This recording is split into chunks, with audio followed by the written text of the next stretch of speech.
All three of them just needed to stop. And I just couldn't believe how long it took them to figure this out. I mean, I just, if somebody doesn't speak your language, I just was looking at Picard, draw a picture. What are you doing? I just can't believe how thick he was in this. Trek Profiles Podcast, episode 72, recorded November 2022.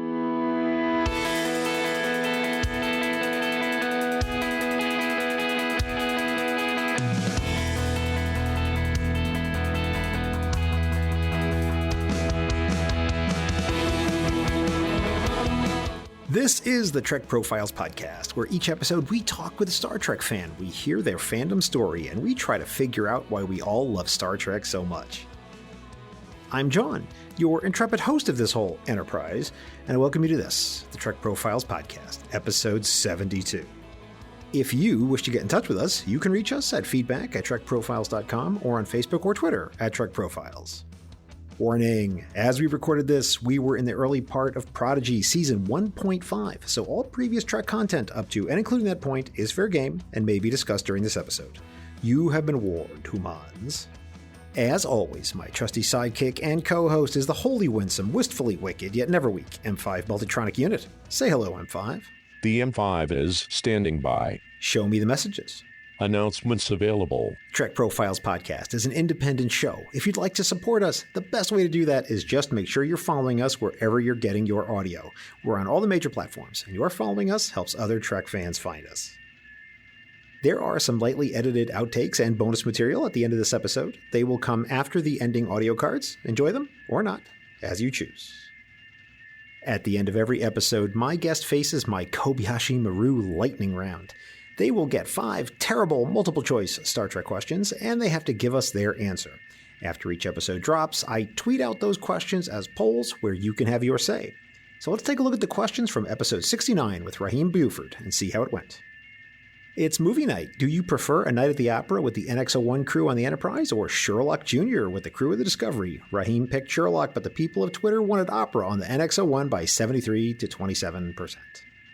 Who looks best as another species? Kirk as a Romulan, Saru as a human, or Culber as a Bajoran? Both my guest and the poll respondents picked Saru. Our Kelpian friend won the poll with 43%, Kirk at 29%, and Culber at 28%. It's time to build a shuttle and take it for a test flight. Are you going with Sam Rutherford and the Sequoia, or Tom Paris and the Delta Flyer? Tom was the choice of both Raheem and all of you, with a massive space lizard-sized 67 to Rutherford's 33%. Who is your orbital dive partner? Kelvin Kirk, Torres, or Mariner? Raheem wanted to take a dive with Mariner, but Kelvin Kirk was the winner online with 47%. 47. Mariner, 33, and Torres, 20. And finally, who's chasing you? A giant Borg snake, Klingon clowns with batleths for arms, or Kukulkan? Raheem was being pursued by Kukulkan, but the Klingon clowns were the hunters in the online poll. They got 38%, with Kukulkan getting 33% and Torres 20%. A portion of the Kobayashi Maru lightning round questions in this very episode, coming up after the interview, were written by a listener to the show. If you would like to take a stab at writing your own for possible inclusion in an episode, send them to me at feedback@trekprofiles.com or DM me on Twitter.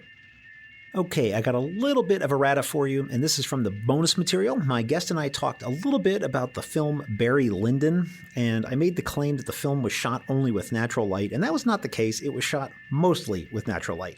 But regardless, it's an amazing film where some of the shots look like paintings. It's wonderful and amazing, and you should definitely check it out. All right, that's it for announcements. Let's get to it. M5, roll it. Commencing.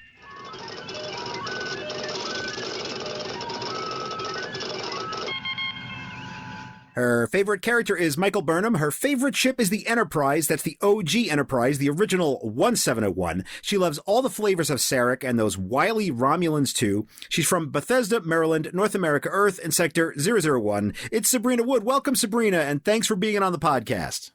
Thank you for having me. I'm so excited. So I may have misspoken my introduction. It seems that in some gentle internet sleuthing that we've done, that you seem to be from Bethesda, Maryland, but you claim to be a Boston girl. So which is it, madam? Oh, I'm seriously a Boston girl, but I live in Bethesda. I'm a New England girl living in Bethesda. It's really bizarre. All right, fantastic. So is that where you identify as from these days, or is it still Boston? Boston, baby. All right, you got it. So, question 1, the M5 demands that I ask. Sabrina, are you a Star Trek fan? Absolutely. And when did you decide that you were a Star Trek fan? I was 10 years old. Actually, I was 9 in 363 days. But then That's a very precise age. Well, yeah, my birthday's on September 10th, so I remember distinctly that I was there for the first show when the show came on back in '66. Oh, so you were watching the original premiere. Yes, I was. Okay. And how did you decide to watch the premiere? Do you remember? Like, was it an advertisement? Was the whole family going to watch? Or was it like a brother or sister or something like that? Listen, back in those days, my brother, actually, who's 2 years younger than me. Hi, Lloyd. He was 8. And when the new TV season used to start before, you got the TV guide and you went through that thing like it was the Encyclopedia Britannica. You were like, new shows coming out. You had all the little, things were written up and you were trying to figure out what time. Because remember, there was only one TV in the house. Yeah. So you had to make a claim as to like, Mom, please, we got to see this one. So you had to like, what show are you going to watch? What show are you going to watch? What show are you going to watch? So everybody got their claim of shows and you kind of hoped that it wasn't going to coincide with someone else's show. And we saw this stuff about this Star Trek show coming out and there's going to be aliens and stuff. And we were there, telling you. We were right there at 10. We were there. So then you watched all of TOS and original broadcast then? Yes. You just hung out for like the reruns in the summer. You couldn't wait. Like, so if you missed something or if you had to go to the bathroom, you didn't get something, there was no DVR, there was no, replay. Or no pause. No, you had to wait till next summer to see what happened. That's exactly right. And if, your parents took you someplace or you had like a school thing or whatever, yes. you were out of luck. Did you finish your homework, Mom? So did you watch it with your brother Lloyd the whole time or did you kind of... Oh, yeah. Okay, so you watched it together. Well, we actually graduated because there were 2 TVs in our home, and we had a black and white little TV in the kitchen, and then there was the big console color TV in the living room. Was it in a big wood console? Oh, yeah. There was a stereo on one side, you could open it up and all that stuff, right? And then it didn't work anymore, and you put the other TV on top of it. So, yeah, there was that one. And so we were in the kitchen, banished to the kitchen, because there was something else my parents wanted to watch, and they were watching it on the big TV, as we called it. And my brother and I were in the little TV, and my father, when we told him about Uhura, all of a sudden we got to watch the show on the big TV. Oh, you got promoted. In color, yeah. We got promoted because my dad was like, oh, wait a minute now. So he was like, Dad likes Star Trek. This is great. But he would always leave the room after Uhura. If she was not in the show or she wasn't on the bridge, he would be like, I'm out. But we were still, we could still keep on watching. We were just like, oh, she's coming back, Dad. She's coming right back. I know it. So was he sweet on the shell then? He didn't. He just thought there were too many crazy aliens and everything. But he was totally, he was gone over in the shell. Oh my God. He just. Well, even my mother liked her. She put up to my father being like, that's like, here he comes. That's glorious. That's glorious.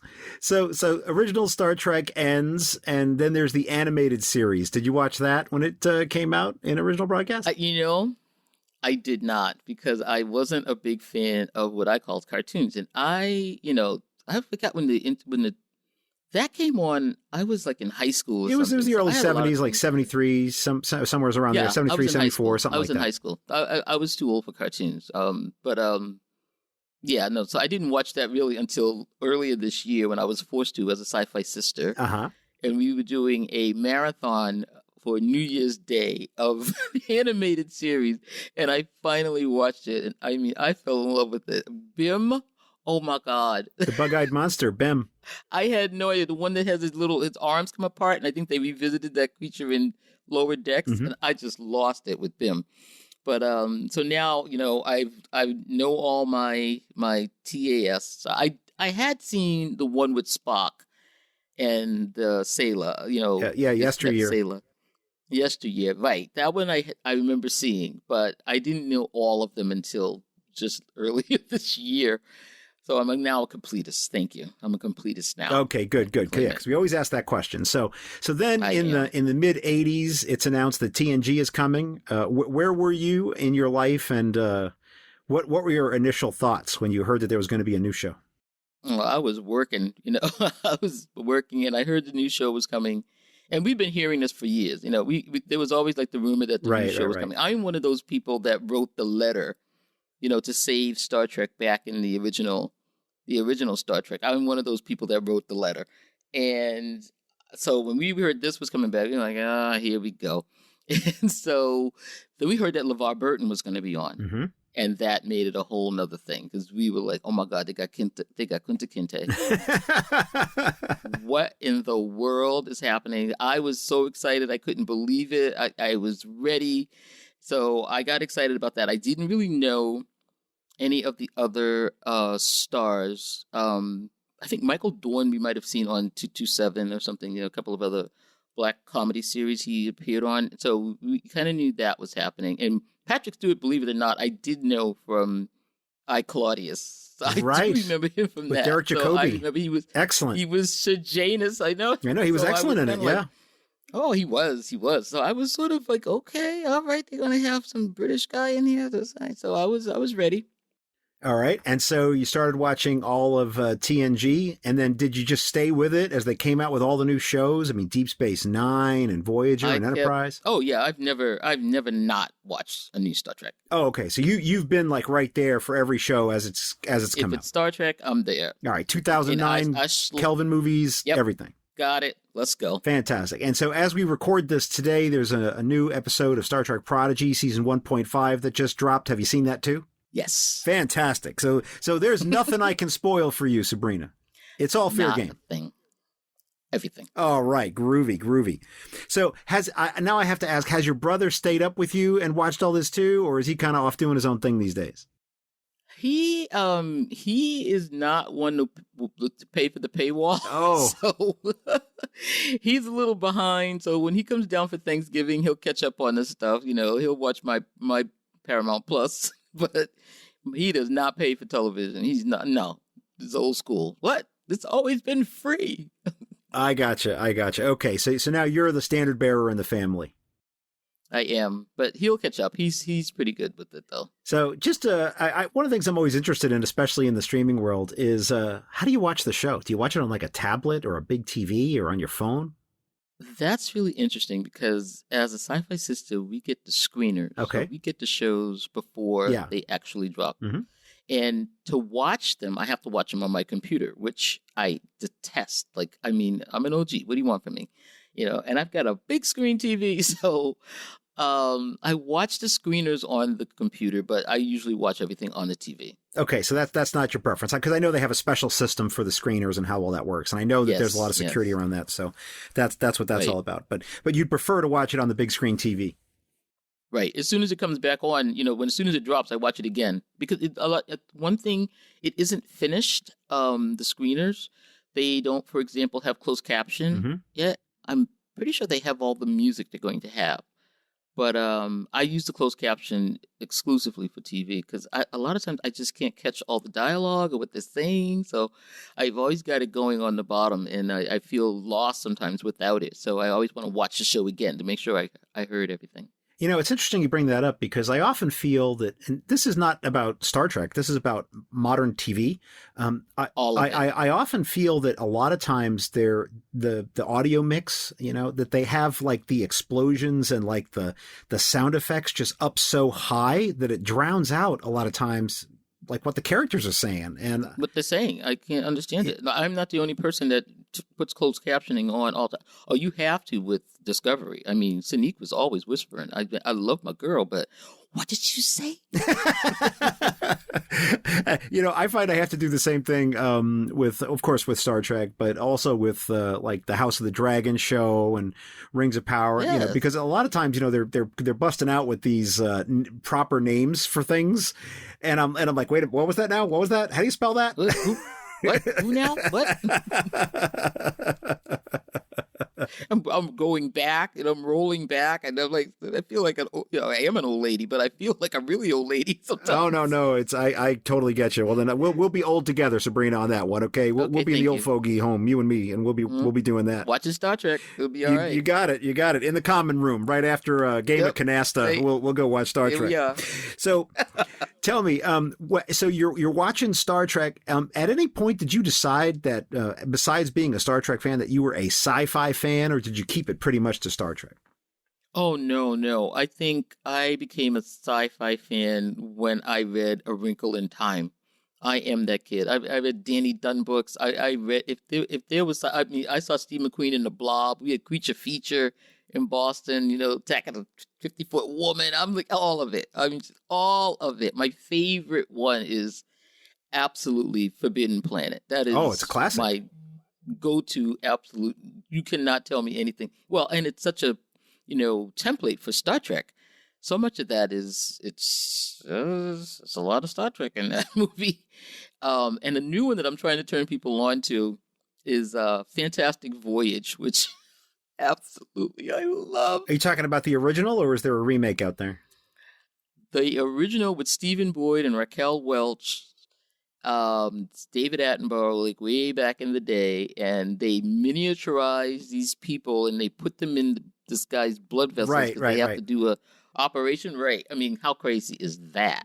But it's awesome.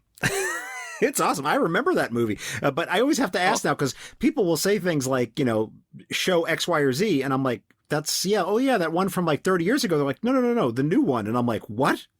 They're remaking everything. So I always have to ask. There's a remake. I don't think there's a remake of Fantastic Four. They should remake that one. I'm sure it's in development somewhere right now as we speak, because it seems like they're remaking everything, like everything. Oh, I just watched Voyage to the Bottom of the Sea, which is another one of my absolute favorites movies. And, the whole climate change thing, I'm so surprised no one has redone that movie right now with the world heating up and they got to shoot a rocket to stop the whatever they had to do in that show. I didn't even care. I just wanted to see the Nautilus. Oh, right. I mean, the Sea View. Not the Nautilus. Oh, my God. The Sea View. That was my ship. Oh, the Sea View and the Enterprise. I'm telling you, those were my ships. Being a sci-fi fan, you're growing up watching the shows, going to the movies, looking at all this stuff. How did you become aware of this thing called sci-fi/Star Trek conventions? That's really funny. I was on my junior class trip to New York City, and my mother was one of the chaperones. And so I went to an all-girls school, and there was about, 20, 25 of us that were on this class trip for the weekend in New York City. And I'm walking past the Commodore Hotel, and there it is on the marquee, Star Trek Convention. I'm like, wow, really? And I just walked in. And it was all these people for a Star Trek convention. I had no idea that it was even going to be there, and I just happened in. I got Jimmy Doohan's autograph. George Takei was there. I had just missed Shatner, and I don't know, he might not have been at that one. This was 1970. Would have been the early 70s. Yeah, because I graduated in 74 from high school. So 73, 72, 73. And I remember they gave the trivia contest. It was on like mimeograph paper. Like you could still smell that mimeograph ink. Yeah, that blue ink. Woman was. Yeah. That blue ink. All the youths out there are like, what's a mimeograph, boomer? Somebody was back there cranking that thing out, and oh my God, I wish I wish I had that thing, because it was a hard one too. I mean, it was hard. Oh my gosh, that's amazing. So you crashed the Star Trek convention without a ticket. $5 I was in. Oh, you paid your $5. I think you had to pay $5 to get in. Oh yeah, we've come a long way. So, did you routinely go to these conventions, or no? I was like, I never went again until the next one I went to. Believe it or not, I had just met the man I was going to marry, and we'd gone on the first date, and the second date was coming up, and the convention was in Boston at the Heinz Convention Center. There was going to be a big Star Trek convention, we didn't usually get them in Boston. So I'm like, oh my God, I want to go to this, but this guy's going to ask me out. So it's a big quandary. It was. Let me tell you, I was like, he's really cute too. I mean, I married him. All right. So about what year is this? This has got to be 80, maybe 90, 90, 91, 92. Okay. And he says to me, he goes, I know we're supposed to go out this weekend, but there's a Star Trek convention in town, and I'm like, yes. I'm like, yes, I want to go to the Star Trek convention. So we knew right then and there we were going to get married. So our second date was the Star Trek convention, and we were like so happy. He's like, oh, I'm so glad I get to confess that I'm such a fan. And he's like, oh my God. So you did not know that he was a fan? You don't really kind of spring that on people on the first date. Yeah. All right. Now, Subrina, all right, I'm glad you bring this up. I have an episode that I've recorded, which has not been released yet. And we actually had this discussion. So if you're in the dating market, right, how do you go about bringing up the Star Trek? Well, on my swipe right, swipe left, I'm sitting there in my red dress. So if you're going to swipe on me, go ahead. Yeah. Go ahead. Because I'm wearing my Ahura dress. So either you love me or you don't at this point. I got it. That's perfect and beautiful. And I admire you greatly for doing that. That's fantastic. So everything you need to know. You go to the convention at the Heinz Center. The Lovebirds go in Boston. And yes, what did you see? What happened? Was it a good convention? Did you enjoy it? Yeah, we were buying everything. I mean, he had a sweatshirt. He pulled out all this stuff. It was really hilarious. I was like, oh my God, he totally knows his Trek. I was in love. I was totally in love. He knew his Trek. And I remember because I was a skier. Mm-hmm. And there aren't a lot of black people that ski, or so they say, but there are. But I'm from Boston, and I'm a New England girl, and I grew up with a lot of white kids, and we went skiing, and that was not a strange thing for me. My brother was a big hockey player, but at that time it was very expensive, and he was a skier. We met talking about skiing, so we had this weird thing that we had between us. And then the next date, we both love Star Trek. I was like, oh, this is a match made in heaven. I don't even know why we're waiting. Why don't you just marry me now? Go ahead. You got to do a few more dates. You're good. But I remember writing in my diary that I had met the man I was going to marry. That's fantastic. I knew I was going to marry him. Like that first date, and the second one was like cemented it, baby. So did you routinely continue going on to conventions and all of that, or did you kind of wax and wane, or? Well, we went to a couple more, but I wasn't a big convention person. I wasn't really. I went to. I think I started going again when I moved down here to DC, mm-hmm. and I went to AwesomeCon, and that got me back into the convention world because I didn't really. They were fun and I enjoyed them, but it wasn't like I was racing to go to them. No. Okay, and you still go to AwesomeCon? Oh yeah, I love it every year. Oh, fantastic. And when did you start going to STLV, or what used to be referred to as STLV? I don't even know what to call it anymore. My first STLV was last year, and it was because, now I'm a sci-fi sister, and there were just some things that go with this mantle. Right. With great power comes great responsibility. I get it. Hey, somebody's got to go. So that was the first time. I never even really heard of it. I wasn't, I just wasn't that big into the conventions, but I had to go to AwesomeCon because actually I had a client mm-hmm. that was going to be at AwesomeCon. So I'm a tax accountant in real life. Okay. And my client was the Museum of Science Fiction. Mm-hmm. And I remember in the presentation, I'm there at the CPA firm, and, the client comes in, and they're a nonprofit. And so we specialize in that. And so we're talking to the people that are there. And I started talking about science fiction, and they were like, oh my God, we reach. So we reach, no Herberts. They were so excited that I knew what they were trying to do. And I was excited for them that they requested that I be on that account. So then they said they were going to be at AwesomeCon. I said, well, you know what? I'll stop by because I'm right here in DC. So I'd never been to the convention before. And I went in to see them. And so I have some great pictures of me with stormtroopers. And, they were there. I was hanging out at their table for a little while. I was like, this AwesomeCon thing is cool. I've since left that firm, so they're no longer my client. But I still have a soft spot for the Museum of Science Fiction. So my audience can't see and will never see the video of this. The video is just for you and I while we're talking, but I can report that there's quite a collection of, it looks like comic book covers and various things like that behind you.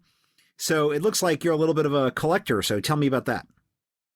Well, I got every single one of these at AwesomeCon, and they're all sort of my favorite movies. You know, I have my Elvis Blue Hawaii up there. I have Psycho, Fantasia. So those are movie Sound of posters. Music. Yeah, they're movie posters. Okay. Attack of the Crab Monsters, Star Trek, the one with the whales. It's all up there. Fantastic Voyage is in my office, I believe, at work. But yeah, so would I have the Warriors? I got it all. So that's my movie wall. Yes. Fantastic. So tell me about your Star Trek collection. What do you have in there, and what's your favorite item? I don't really, I'm not a big collector. I am all about just kind of watching and learning. But I did a podcast about collecting with the guys from the Divine Treasury. And yeah, of course. Yes. And they got me going because I like the cards, the collectible cards? They have the collectible cards, and you can put them in the little notebooks, and they have them from season 1, season 2. They're little stills from each one of the shows, and they turn them over. And so I said, that's so like, collecting Coca-Cola bottle caps or something. I don't know. It's something from, remember when they made you get all the 50 states? You had to drink so much Coke, and you were looking for the state inside the cap. You were like, your teeth were rotting out. But so I like getting those when I go to the conventions and buying the season that has just passed, So I just got a stack of them from the last shore leave that I have to put in the sleeves, And I love just putting them in the sleeves and looking at the picture and turning them over and reading the card. I remember that episode. I just put it in there. And I have my little notebooks with all the... That's the only thing I collect. Well, I do have some props, but they're, the stuff you buy. It's the StarTrek.com. Yeah. It's just stuff off the website. So I got my tricorder. But I'll tell you a funny story. I was on the Star Trek cruise. Uh-huh. And... This is the last one? I'm all dressed up. This was the very first one, I think. Okay. And I'm all dressed up. My brother was on the cruise with me. And I'm dressed in the red dress and everything, and I have my tricorder, and the batteries go out, right? So it's not making the noise and everything that it does. And so I run down to the photo shop where everybody is there. And at this point, not everybody on the cruise was with Star Trek. I think the first one wasn't the entire ship. God, I felt so bad for the normies. It might have been. Yeah, it might have been. I can't remember, but I don't think it was, because I come running down there like my hair's on fire, and I got to get my picture taken, and and I've got to get in a picture line. And I remember saying to the guy behind the counter, "Excuse me, but do you have any batteries? Because my tricorder doesn't work." And everybody just went, "Oh my God, a tricorder doesn't work!" And I just said, I never thought in life I would ever make that statement out loud to anybody, and everybody was. So it must have been a lot of people from Star Trek. It must have been everybody, because everybody reacted and like the seas parted so that I could get me batteries. Because I came in there like, no, you gotta fix this. And then I put it in, right, and the thing starts lighting up, and everybody's like, yeah, everybody's like, that's awesome. Yes! That's what I tell people about these, the cruise and the conventions and all that is like, people are there because they just love this stuff, and every now and then I get people that have never been and they feel like nervous about going, and it's like, don't, these are your people. They no one spends thousands of dollars to go to this thing because they're going to hate on you. They go because they're into this nerdetry. The trolls are not allowed. They can't come. Have you gone back to the cruise? Yes, went on the first cruise, which William Shatner was on that one. If Shatner's there, I'm going. And then I went on the cruise that just happened. And then I'm on this cruise coming up, the one leaving from LA. I guess I was on the one that we just had. I guess You were? I was there, yes. That was a great cruise. I was there. I have a giant decal of my podcast logo that I put on the door. Oh, you must have been a part of the ship that I didn't. Didn't have to go by, and I also have magnets on the door with the podcast on it that people can take. Oh God, yeah, you have to have your door decorated. Yeah, that was the only way I knew where I was going on the ship. But thank God for the decoration. I know you go three past the Klingons, and then you turn right past the Romulan door, past the starbase. Yeah, right. If I see doors I don't recognize, I'm like, oh, I'm in the wrong deck or something. All right, well, I'll see you at this next one. So Absolutely, I will be there as that's well because great. I owe you an Altair water or a Romulan ale or whatever, for being on the show. So that'll be awesome. All right. Tell me about being a sci-fi sister. How did you get into that? Yeah, that was something that I just didn't see coming. Tell me. So it started with Discovery, Mm-hmm. and the show comes out, and I don't think I even saw that when it actually was broadcast on. I did. I saw it when it came on CBS. Mm-hmm. The first 2 episodes were on CBS, and so I saw that, and then it was like this big lull until like the rest of it came on, something like that. Can't remember even. But I'm in the Star Trek, fandom, on Facebook, and something that I didn't usually do. Mm-hmm. That I did it because I wanted to say, "Hey, I'm really glad, Sonequa," because I followed her from Once Upon a Time, and then she was on Walking Dead. So I loved her in Walking Dead. I knew her. Loved her in Right, that show. I knew her before Star Trek, and I was like, "Oh, they got this woman on there. I'm gonna watch the show." I was gonna watch it anyway, but this made it even better. It was like like when LeVar was gonna be on TNG. Like, okay, get some bonus points. So then everything started. Like all the trolling started. I mean, people were just saying stuff. I could not believe it. And now I have been through a lot of trolling on Star Trek because that's what Star Trek people do. They got something to say. Something's always wrong. They don't la la la la la. It happened to TNG when it came out. It happened to Deep Space Nine. It happened to Janeway, and so. But this was particularly vicious, and I started punching back in the groups on Facebook, like just calling people out on some of the things they said. Yeah. And there was another black woman in the group that was kind of like backing me up with, she would like what I said, or she would reply and say, "Yeah, that's right." And so her name, I was like, "Who's this sister?" So it was Fran Taylor. And so we started talking to each other, DMing each other, and like, "What is with these people? This is crazy." She said, "Yeah, I'm in some other ones, and it's like this all over the place." I'm like, "Oh my God." So AwesomeCon was coming up. She was in Norfolk. She said she was going to AwesomeCon. I said, "Well, let's meet up there because they're going to do a Discovery panel." We met up, went to the panel. And along comes this other black woman named Tamia Harper, who says, "Hey, can I sit with you guys?" We're like, yeah, sis, come on. We're all here for the Discovery panel. So 3 of us are sitting there, and that was the beginning of the SyfySistas as well. We went to the panel, we were talking about it, and everything was going on, and we came out of the panel, and we just really wanted more of Sonequa. We really wanted to talk more about her. And I said, you know what? We're just going to have to get our own thing because I could talk about Sonequa in that show all day long, and they just didn't do enough for me. So we decided we were going to do our own show. You decided you're going to launch a podcast right there. We just decided right there at AwesomeCon. We didn't know how. Well, I already had a podcast. Okay. I already had a podcast, but we were going to do this podcast. So Tamia said, "Can I be in your talk? Can I be in there too?" I was like, "Yeah, come on. We're all going to do this thing." And then we decided to call ourselves the SyfySistas, and I don't know, it just took off from there. So what was your original podcast? I have another podcast, which is sort of just got put on hiatus because of SyfySistas. I'm known as the Cinnamon Cinephile, and I do movie reviews. Okay. And I have a guest list, sort of like what you're doing right now. I talk to a guest about their favorite movies or whatever their specialty is. So if you're a chef, we talk about cooking movies. If you're historian, my brother's an historian, so we did Sword and Sandal movies. Oh, nice. So, yeah, I talked to a psychotherapist. We talked about movies that had, that theme in it.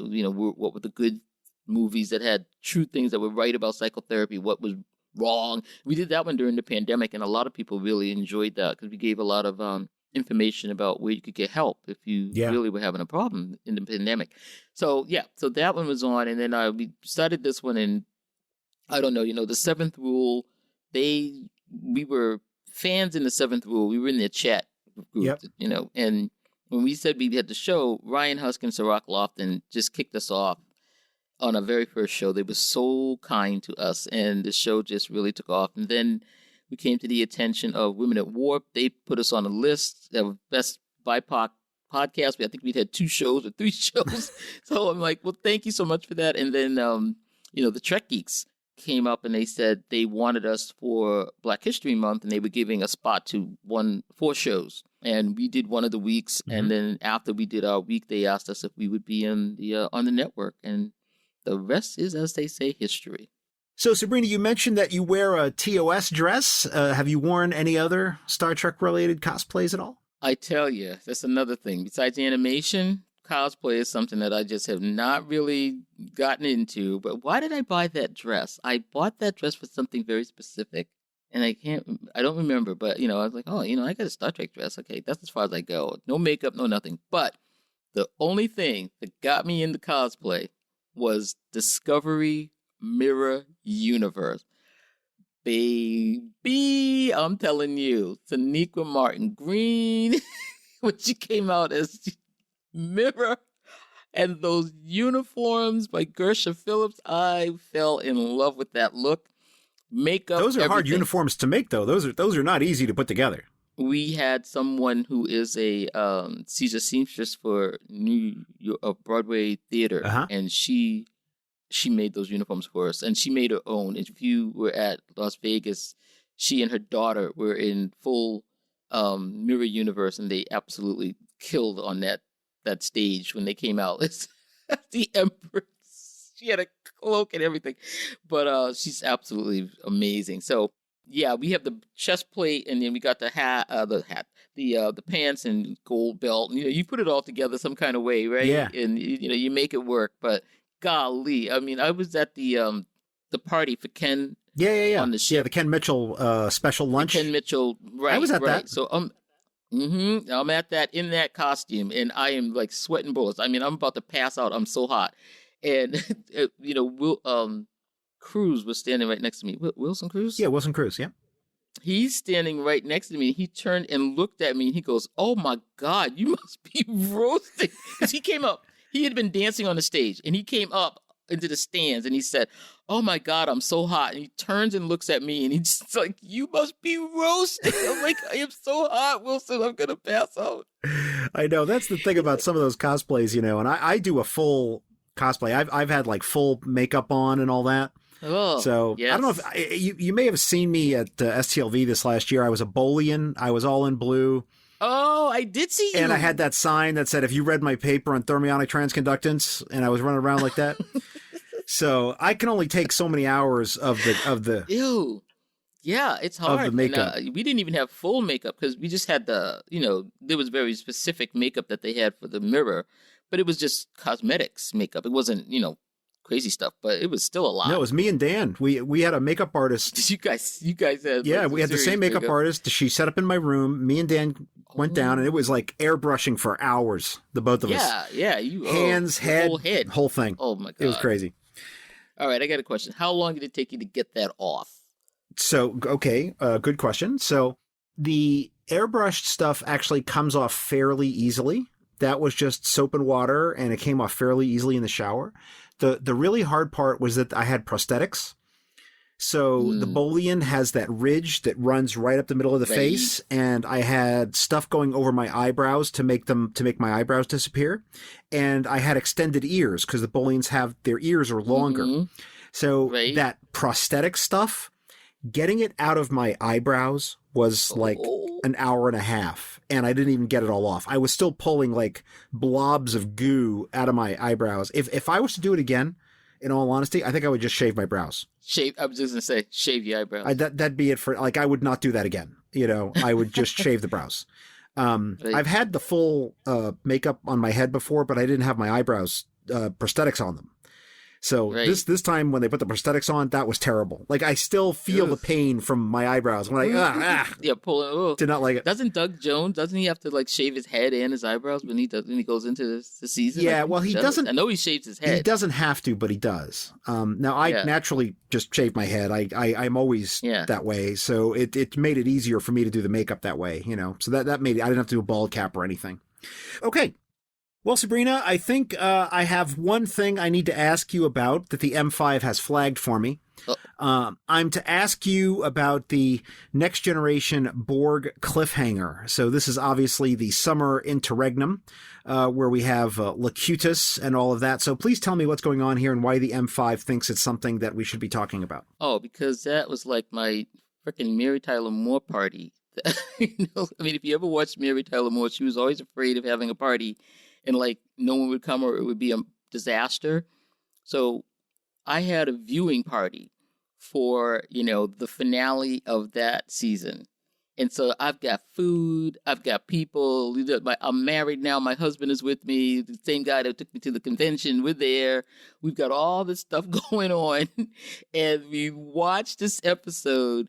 And next thing you know, there is Riker saying, fire! There's the war fire. And, the show was over. And we were all so upset that they left the party. They didn't even want to party. And they were like, what do you mean? I mean, everybody was out of their minds. And they just left, and I had plates of food, cold cuts. So Star Trek crashed your party. Crashed the party. We were so distraught. We didn't know what to do. Everybody was just like, how can they end it like that? Wait a minute. There's got to be another. We got to wait all summer. How many people are we talking about? Oh, I had like 20 people at my house. Oh my God. And so now you're eating hors d'oeuvres for the next 3 days. Oh, for real. For real. I was too upset with everybody. I had all that food.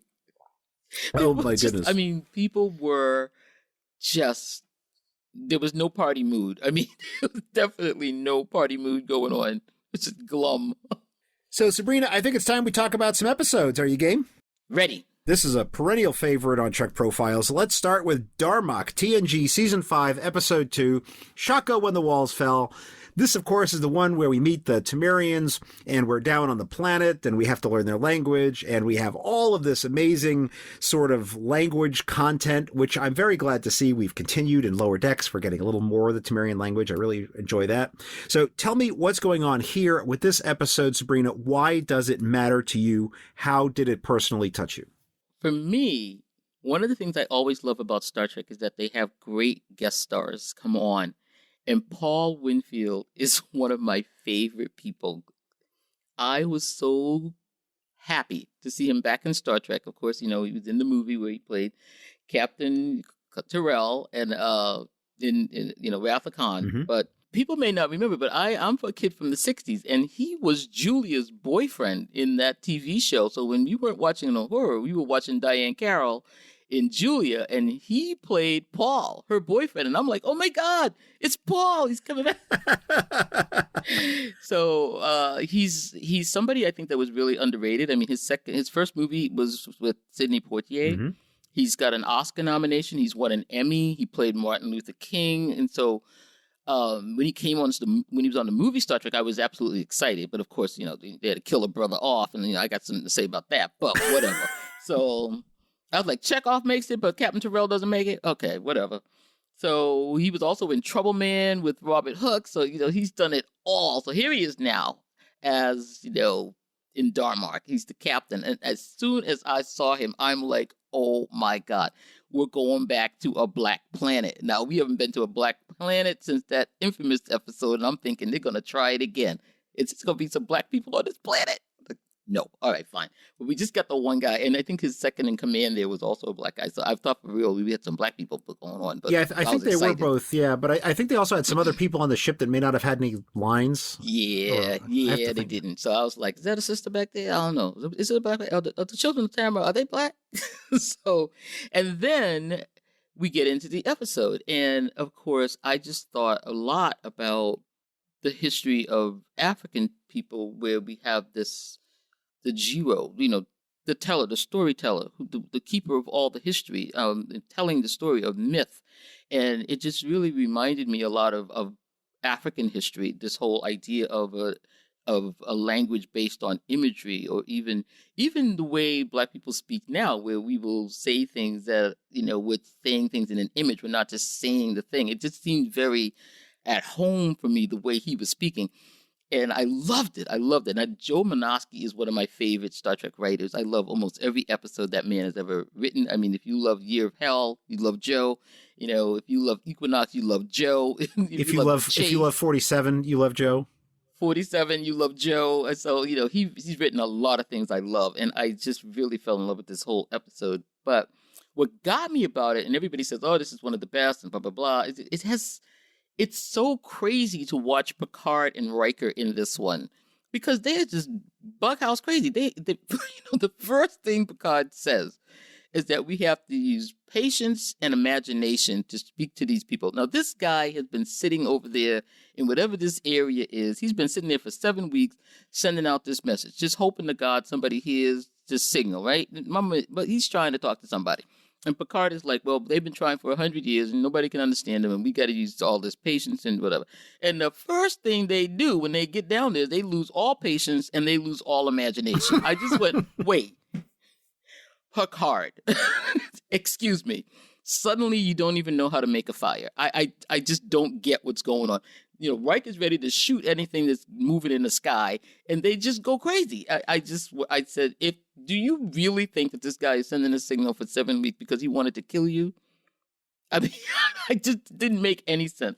So I love the fact that they just kind of wrote Riker and Picard as just the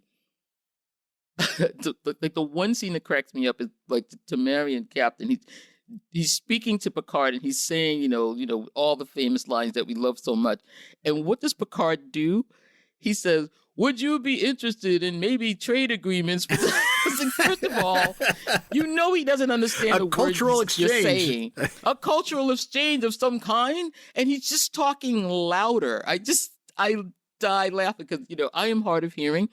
And so when people, they don't understand, they just talk, people just start yelling and talking loud. It's like, wait, I just didn't understand what you said. You don't have to yell at me. But Picard does the ultimate, like, it's another language. Yelling is not going to help. Watch it again. Because Picard is like a total raging fool in this one. And, you know, he just doesn't get anything. And they're all being crazy. And I love the one scene, too, when Riker says, Worf is in the shuttle. And he says, Worf, you know, execute, you know, Delta, whatever. And as soon as they shoot the phasers, they hit Worf. And I'm like, oh, my God. You know, all three of them just needed to stop. And I just couldn't believe how long it took them to figure this out. I mean, I just, you know, if somebody doesn't speak your language, I was looking at Picard, draw a picture. Like, what are you doing? I just can't believe how thick he was in this. But, you know, my boy is just saying what he's going to say. When the walls fell and shocked, you know, the whole thing. I'm just loving all of it.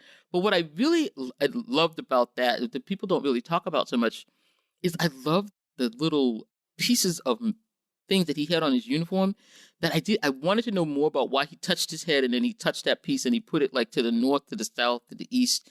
When he went to sleep that night and he did this little ritual with those pieces of things that he had on his uniform. And then he left that notebook there and Picard went and picked that notebook up and he was looking through it to look and see what images with that. I want that notebook so badly to come on StarTrek.com. I would buy that notebook in a heartbeat. I just loved the way it looked. And then the last scene, of course, to add to Picard's, you know, collection, the dagger. Yeah. And I said, I know he's got that dagger right by that damn flute that he's got. That damn flute. You know, that damn flute and the dagger. But when he took the dagger and he touched it to his head, he touched the dagger and then he touched his head, just like the captain had done with all of those little pieces. I just thought that was the thing that got me more so than the language. Was that symbolism. But like I said, it was really, I love the way Joe made, you know, the people that couldn't understand just really thick. And I think he did it on purpose because I don't think they were ever that thick in any other meeting or first contact. But I do love this because it is a Star Trek trope, you know, a first contact, and his first contact gone wildly wrong, but right in some ways. And I wish we'd gone back to the planet. I'm glad Lower Decks brought that back.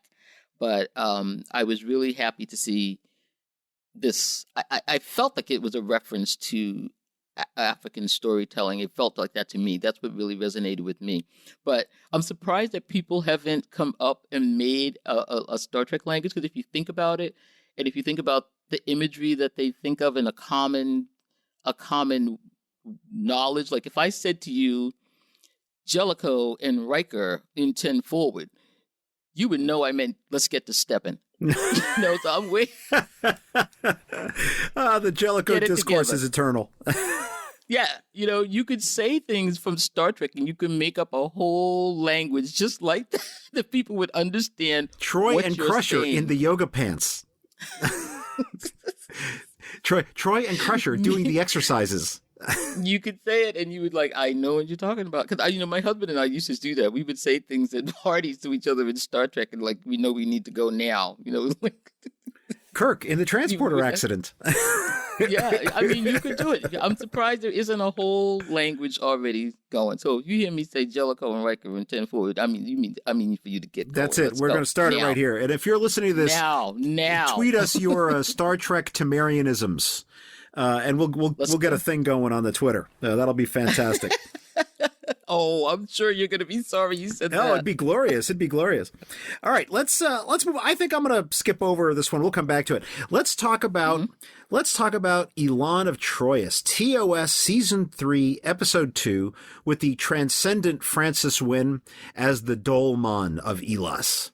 So one of my favorites. Tell me what's going on here with this one. This episode sometimes gets a hard rap from certain quarters. I always find the performances really great, so I really enjoy that aspect of it. But I'm interested in your particular point of view and what's going on with this episode. Subrina, tell me. Well, I love this episode, even though it does have some problems. It is problematic in some ways, and it's interesting. It's what I found problematic in it, Again, this is my theme going through the ones that I picked. A great guest star. Mm-hmm. So here comes Fran and all her freaking beautifulness. The woman was just drop dead gorgeous. And the makeup on her for those eyes was just astounding. And I love the way old Star Trek always had that lighting and the close-ups. And I tell you, when she cries and those tears come and Kirk touches him and she just gave him that look like, oh, the boy is mine. She just, whoop, you're done. But the thing that I really loved about this is that Shatner and William Shatner and Franz Nguyen, they knew each other before because they had done the play A Girl Called Tomiko was something. I think that's what it was. Mm-hmm. They did 500 performances on Broadway, so he knew her very well. And there's a story that everyone thinks that the first interracial kiss was between Shatner and Nichelle, but they forgot about the time he kissed Franz Nguyen on the Ed Sullivan Show, and they think that may be actually the first interracial kiss. But both kisses had William Shatner in it, so what do you got to say about that? So, Asian, black, my boy was there. I love him. So that got me. But what really got me about it is that my cousins are from India. My mother is from India. Okay. And my mother is black, but she's from India. And my mother married an American black soldier, and her sister married a British white soldier. And my eldest cousin, so she's biracial, and she was a dancer. And when Franz Nguyen started to speak, she sounded so much like my cousin Shirley that I was like, oh my God, she sounds just like Shirley. And she has that slight accent.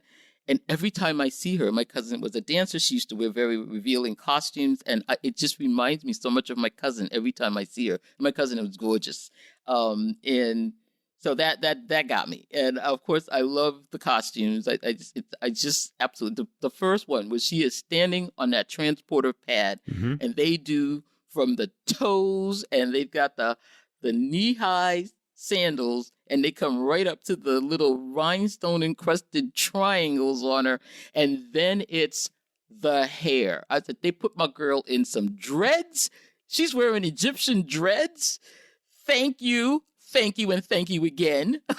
So, you know what I lost. You know what I loved about that little moment is I like how she plays it in that she doesn't move her head at all, but you just see the eyes going.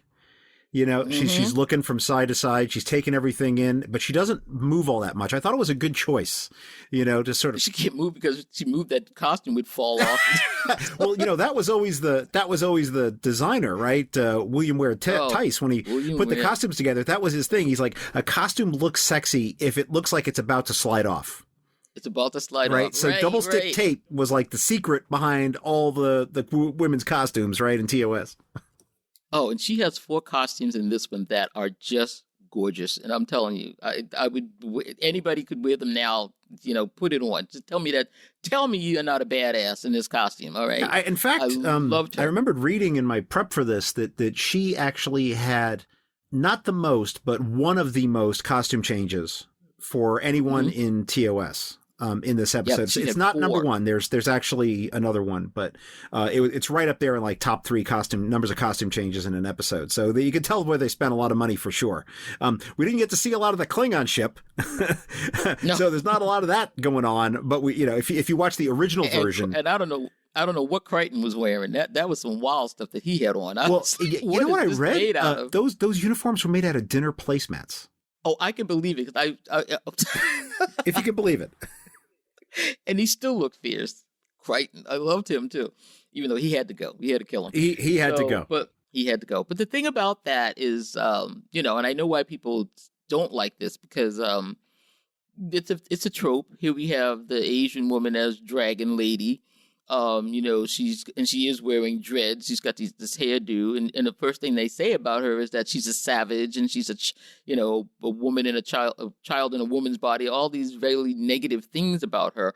Although, what I loved about her character was the thing that she was. I mean, she was a warrior, and I love at the end when she comes up on the bridge and she says, "I want to die next to you." I said, my girl's not playing. Yeah, she's legit. She knows she's gonna die. And I'm coming up here to die here on the bridge. That's my position. I said, okay, all right. You know what, Dolman go on, girl. Go on. And I was like, all right with it now. You may be looking all sexy and stuff. She's ready to throw down. I loved her. So that was why I loved that one. I love that I love that the two actors reunited again. I'm sure it was a fun set that week. Yeah. For him to have her back, because they had grown very close. And I think you could tell, I don't know, they just really did seem to have real chemistry, the two of them. And, you don't do 500 performances with somebody and not know a lot about them. And, this was maybe, I want to say 10 years later when they meet up and do this episode. So I'm sure it was fun. I always like to know that, they had a good time. And she was gorgeous. He was still handsome. And I just love watching the two of them. Eye of the Needle, Voyager, Season 1, Episode 7. This is the one where Harry Kim discovers a very tiny wormhole that seems to go back to the Alpha Quadrant, and they're able to communicate, and they end up talking with some Romulans. So certainly, this is, I think every season 1 of Star Trek sort of has a couple of episodes that are far better than they should be, given that it's season 1. And season 1 Voyager has Jetrel, and of course this episode as well. I think you can make an argument that probably one of the best episodes of the season for sure. I'm interested in your point of view on it, Subrina. Tell me what's going on, and why did this episode touch you? Again, well, okay. This is my weakest franchise. Voyager was the one that I was like, meh. Heresy. It really wasn't. Heretic. I know it. Yeah, I was not feeling Voyager when it came on. Even though I love Kate Mulgrew because I was a big Ryan's Hope fan. I even watched Mrs. Columbo, so I was excited that she was going to be on it. And I love that idea of the two types of crews fighting each other. And I was really sorry they didn't put more of that animosity in the show. They did a good. I was really liking that part of the show. Yeah, it was only in there for about 5 minutes. If you blinked, if you missed it, yeah, those they kind of toned it down and everything. But I wish they had really kept it going. But I love this one again because, as I said, I love the guest star, and Vaughn Armstrong is one of my absolute favorite guys. I loved him as the Admiral Forrest. Yep. Yep, Admiral Forrest was my guy. I mean, he was just like, crew plus Admiral Forrest on Enterprise. I loved him. And in this one, I think he gave such a great performance of a man that was just bewildered, frightened, suspicious. He was playing so many different emotions all through that makeup. And I think this is one of his, just right up there, everybody's a Jeffrey Combs, and I love Jeffrey Combs. But watch this one. This guy is toe-to-toe, with those people that do so many characters. And I love this particular one. The other thing I loved about this is that it's another classic. Mm-hmm. So, we had Darmok with, First Contact, and then we have this one here with time travel. And, of course, we have Kirk and the other one with Another Man's Woman. These are things that we see over and over again in Star Trek. But Yeah, the time element. And the thing that was great about this one is that the time element isn't revealed until nearly the end. Right. And it's like the big whap. So that was great. And what I admire about this one is that this was the one where I came around to Voyager. And I said, I love the way they had hurdle after hurdle after hurdle. And Janeway was just, okay, it's a wormhole. Yeah, we're going to fly the ship through it.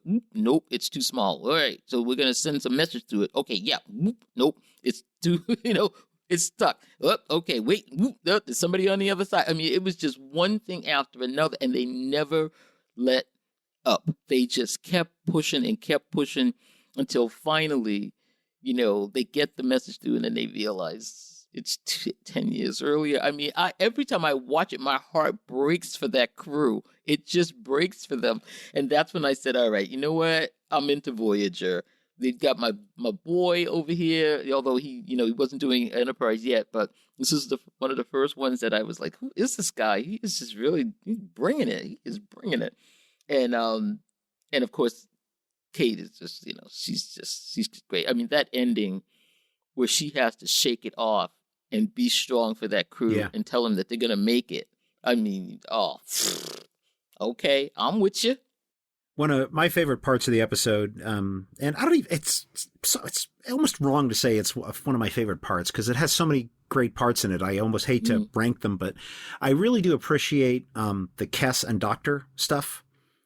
Yes. Because he's, this is very early on in Voyager, and he's just not getting treated correctly, and he really doesn't know what to do about it. They're not turning him off, and he's just like sitting around the sick bay, staring at the walls. And Kes really stands up for him, and really helps him. And the EMH helps Kes too. And it's one of the things that I think really redeems the Kes character, in my opinion, is how she was very early on standing up for the Doctor when nobody else would. And I just really appreciate that about that character and that little part of this. And, the Doc's dealing with Baxter, if you remember that. And Baxter isn't even talking to him. He's, he's not even looking at him. Coming in there with some other stupid thing. I love it when he just told that man off. If you come in here one more time. And I love that conversation that Kes has when she sits down with the captain. If you knew somebody in your crew was not having what would you do? So Kes, she had her moments. She definitely did. I think she gets maligned, definitely. And I did love to watch her become like this totally, crazy alien thing and just go off. So that was great. Yeah, she has an arc. She went out big. She went out big. Yeah, she had to go, but she went out big. Die Trying, Discovery, Season 3, Episode 5. This is, of course, the one where the Discovery ends up in the far future and gets admitted back into Starfleet, and we have our first introduction to the Admiral. We have a lot of suspicion, a lot of questions, where you been, what you doing, and we have the whole episode with going to the lifeboat with the seeds to get the seeds so that we can stop the medical calamity that's happening. And, of course, we also have the return of Lieutenant Nan in this episode as well. So tell me what's going on here with this one, Subrina. Why did it touch you? What's special about it for you? This is classic Trek. It's like we're on a mission to save some people who've got a disease and we're the only one that can do it. It's like, baby, we are Starfleet. That's what we do. I love this one. And I love the idea of the seed ship. I thought that was great. And, it'd been around since the 23rd century. Really? What is this ship, like 500 years old? I don't even understand that part. But I love that whole design of the ship, and I love the idea of it. I did see a TV show about a seed vault that we have on the planet now, that we really do have a seed vault. Thank God. But I just love any Star Trek where the mission is a medical emergency that only the Enterprise or only the Discovery or only, and they're on a race to get there. And they're gonna save everybody, and they figure it out. The prions, which thank you, Mohammed Noor, for explaining prions. Oh yeah. I remember watching the episode and being like, oh, this is all Dr. Noor. This whole bit right here. He wrote all this. Right. Definitely. And so I love those treks where they, I love the one even when, Bashir goes to the planet and he cures the quickening. And I love any one where they're racing to save, they're delivering something for the plague or whatever. But all this other stuff was going on in this episode too, because this was the thing we were waiting for. They were going to finally find the headquarters, and I could not wait for that scene. I could watch over and over. When they get there, finally, after all they've been through, they went through the wormhole. They were lost with each other. She's been out there for a year. They finally found everybody, and now they can't find the headquarters. They can't find the headquarters. They went to Earth. The headquarters is not there. They got to go find it. Like, they go to Trill. They had to get the girl back together. I'm like, oh my God. Finally, we get to the distortion field, and we break in, and there's Voyager and the Excalibur. Every time I see it, I start crying. I'm like, oh, they found it, thank God. And they don't get the reception they were kind of expecting. And you know what? They didn't need it. They made it there. That's all. They was like, all right, y'all are a step or two behind, but you're going to figure out who we are. But we know who you are, so we're happy. And I love it when they get there and we meet Vance. I mean, he is Oda-Fear. Oh, my God. I love him. So, I was so happy. That whole episode is everything I love about Star Trek. It is everything all wrapped up in one glorious thing. It's the ship against the Federation. It's the ship against disease. It's the ship against an ion storm. It's like, oh, throw it at me. I can do it. Okay? So, and it also, guest star, yes, there's the thread running through my episodes. Mm-hmm. This one, Dr. Addis, is played by Jake Epstein, who is in two of my favorite Christmas movies. If there's one thing I love as much as Star Trek is cheesy Christmas movies, and he's in two of them. All right. So, okay, I didn't know you were a subscriber to the Hallmark Channel. Okay, go ahead. Oh my God, I love it. Yeah, and Jake is in there, and he definitely, he did good in this one. I love his portrayal of Dr. Addis. This is another thing. I mean, it's so heart-wrenching when he's trying to keep his family together. So you got everything going on in this one. If you wanted to see what is a Star Trek episode all about, Die Trying is the one to watch. First of all, there will never be enough of Lee Cronenberg as Kovich. There will never be enough Kovich. Yes. For me, there could be an infinite amount of him in an episode, and I will enjoy it because he's just so weird. I can't get enough of it. I think these glasses make me look good. I think they look, but it's that deadpan delivery. I think they make me look smarter. And of course, Helen. Yeah. The other part, though, I'm curious what you think about the whole arc of Lieutenant Nan that kind of has a little bit of a resolution here in this episode. Yes, I did like that. I was sad that she was going to leave the show for a while because she was one of my favorite characters. She was just always back and burn them up. She was like, if she hadn't hit that button and got that thing, she saved us all. And she was like, let her go, But and I just loved her in that scant with the leather leggings. I mean, my girl was doing it, and I love that she was going to meet her people again. She hadn't seen her people in so long, and I was kind of fuzzy on that whole the Barzans. What was going on? They were not in the Federation.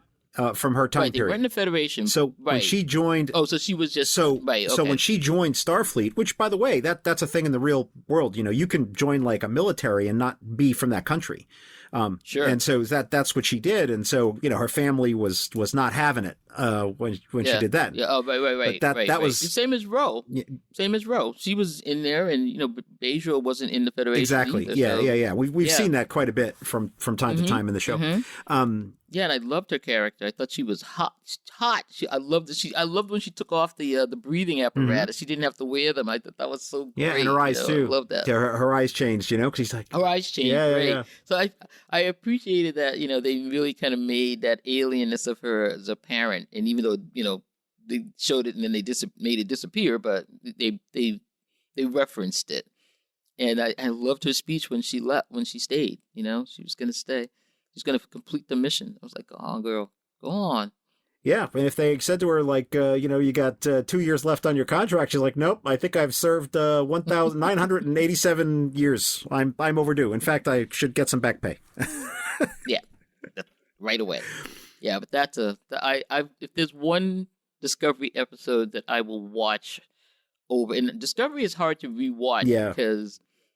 because what happens to me is that the television is next asking me, "Are you still watching?" Because I can't just watch one. It's like Lay's potato chip. If I start one Discovery, I'm going to the next one, and I'm like, oh, the next one's good too. So if there's one I can watch standalone, it's that one. Understood.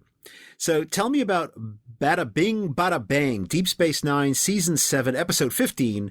This is the one where Vic Fontaine loses his act. And of course, the gang has to get together to do a caper to help him buy back the casino. What's going on here with this? I mean, what else do you need to hear? But I am, like I said, I go way back, and the Rat Pack, the real Rat Pack, is one of my favorite things. I love the whole thing. Ocean's 11, the real Ocean's 11, is one of my favorite movies. No shame on George Clooney, but you are not Frank Sinatra, dear. I just want to say, you're not. So I love that movie. I've seen it a million times. I love everything about the Rat Pack, and my father could not understand that. So when Avery Brooks and Penny Johnson, when, Cisco and Cassidy have that argument about why he won't go into the holodeck, I felt like I was back in the living room talking to my father. He was just like, why do you like all this Vegas stuff? Black people can't go to Vegas. You know what they do to black people in Vegas? I'm like, but dad. And she has this conversation with him, and I just said, yes, it's what it could have been. I know I can't go there. I know I couldn't have been in that audience. I know what would have happened. But, I was of that time, really. I mean, I was a little kid. Mm-hmm. So this was happening. We could not go to Vegas. So you were not going to be let into the hotel or the pool or whatever. Right. You had to stay. But, there was a certain hotel called the Moulin Rouge, which was up on Bonanza. I live in Vegas, if you didn't know. So okay. Very familiar with all this. So, yeah, there was a hotel called the Moulin Rouge, which was up on Bonanza. And like Sammy Davis Jr., when he was performing with the Rat Pack, couldn't stay at the hotel. He had to go stay at the Moulin Rouge. Right. So it was very unfortunate.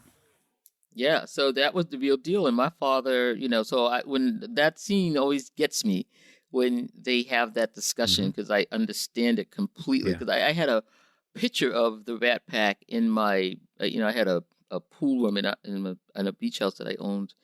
And I had this big, long picture, and it was of Sammy, Frank, and Peter Lawford. They were all there playing pool, and I was just like, oh, man, I would have wanted to have been in that Rat Pack. I would have definitely been partying with them. But, so the other thing I love about it is that it is such a play on Ocean's 11, the film. Oh, yeah. And just like when we saw the Magnificent Ferengi when they did the Magnificent Seven, I really love those two episodes. And I'm not a big Ferengi fan, but that's the one episode I love when they did such a great takeoff.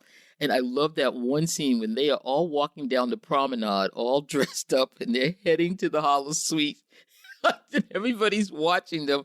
I just love it. And the music comes up, and they are ready to deal. I just said, this is my favorite. I mean, between that and Take Me Out to the Hollow Suite, I don't know which one is funnier. I really don't. And they both come in the same, in the middle of that Dominion War when everything is going so horribly. They have these two episodes where you get this breather, and I just love it. So I love anything about Vegas, old Vegas. Mm-hmm. I love old Vegas, and I like New Vegas. I really don't like New Vegas. New Vegas is just kind of like, wow. I know it must be something for you to be there because it's just so. I have nothing to do with any of the casino stuff. I can imagine. Oh yeah, you live in Vegas, so why would you be over there? I don't know, but that's not. I literally have a job that has nothing to do with Las Vegas at all, and I just happen to live here. Yeah, which is it's a nice place to live. I mean, it's I like going to Vegas, and I love the old hotel, and I love all that stuff. But it's just like. It's not Vegas. It's the people that go there now. Mm-hmm. They're just not cool. All they want to do is eat all day. It's like, no, I want to go to a show. I want to get dressed up. I want to gamble at the table. They're just like playing these nickel slots, and they're wearing any old thing. And I mean, you used to go to Vegas and I would think, when you saw these old movies, and everybody looked glamorous and everybody looked beautiful. People look like any old thing now when they're there. Yeah, it's just so disappointing. You can go into a high-end casino and, you'll see a guy, wearing almost like a tuxedo next to a guy wearing beach shorts and flip-flops, right? At the same right at the same place. At the same table. I just come right down. I'm like, oh boy, I don't know.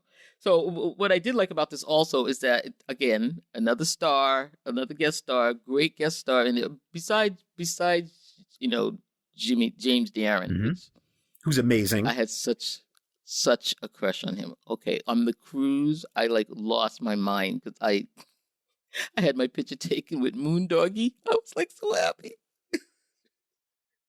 I started singing Gidget. I was I love him. With the time tunnel. I said, people don't understand how hot James Darren was back in the day when he was Moondoggie in Gidget. I mean, the women of my age that were on that cruise, we were all just there going, oh, Moondoggie.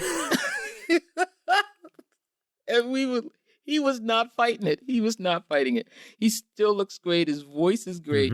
And the other part about this that I love is Avery Brooks sings at the end of this. Yeah. And I'm telling you, that was a treat. That was something. I mean, if for nothing else, to see the two of them singing that song, it's what were they singing? They were singing The Best Is Yet to Come. Which is a built-in spoiler for the rest of the season. That's why that song was selected.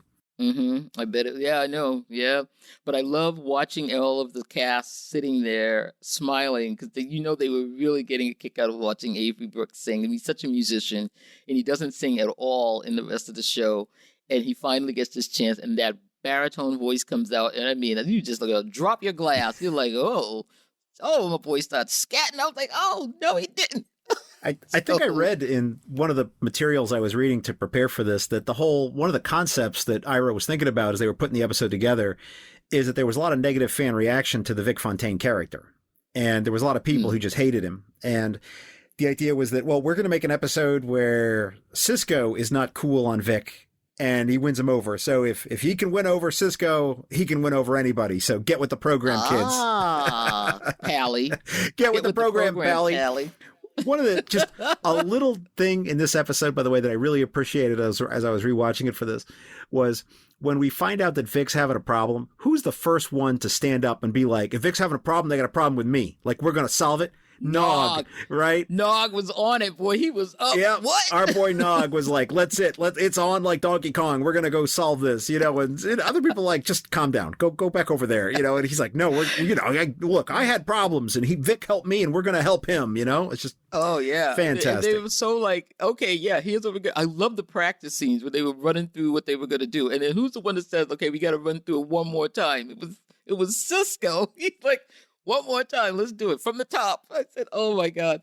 I said, yeah, because they are Starfleet. They've had missions where they've gone into behind the lines, the Klingon line. They've gone into Cardassia. They've done all this wild shit. Sure, we're going to go into the holosuite and fix this mess. What do you think? Well, that was actually one of the notes from the studio is that this episode is unusual in that there's absolutely no jeopardy for any of our Starfleet characters.